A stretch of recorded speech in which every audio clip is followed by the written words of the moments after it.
Hi, this is Scott Garibay, and today we're going to talk about flight risk and Dungeons and Dragons. So let's jump into this. So first of all, what is flight risk?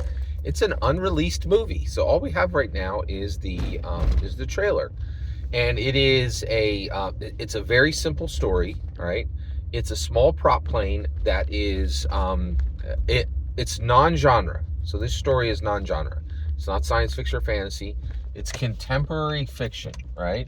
So it stars Mark Wahlberg, and it also stars Topher Grace, the guy from That 70s Show, right? And it also stars an up-and-coming actress who you've seen in a few television shows, but I can't remember her name or exactly which show. I'm sorry. She doesn't have that type of gravitas yet that Mark Wahlberg or Topher Grace has. I don't think she's been done that many movies. I think, yeah. Anyway, let's keep it moving. All right. So at this point, you have this situation where,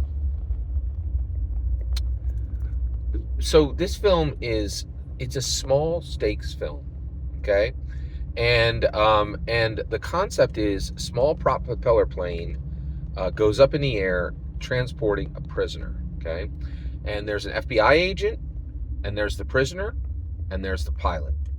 But it turns out the pilot is a assassin who was sent there to kill specifically the prisoner, right?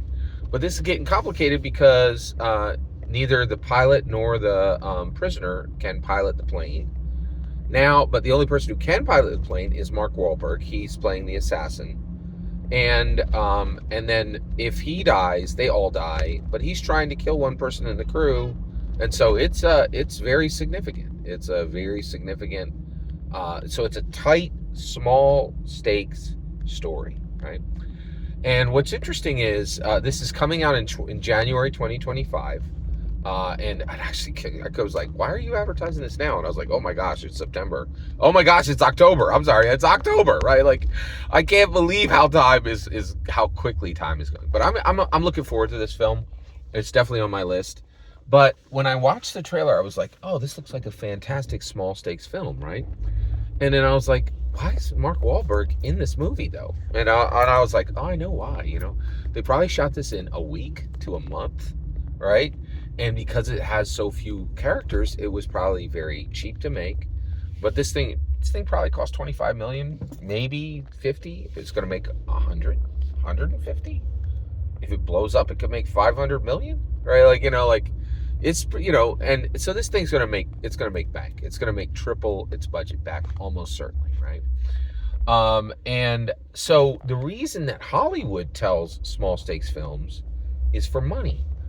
But in Dungeons and Dragons, one of the reasons why we're constantly saving the world is because we can. We are not bound by budget. We can put as many things into the world as we want. We can have the players attacked by 7 dragons, not just 3, right? Doesn't increase our budget by a single dollar. And that's really important. But now the problem that we have is, now that we realize this, then the question becomes, what do we do for smaller stakes films, right? So what do we actually do for smaller stakes films?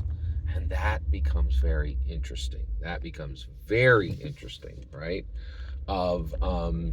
Why do we take smaller stakes stories in Dungeons and Dragons? The reason's not for money, right?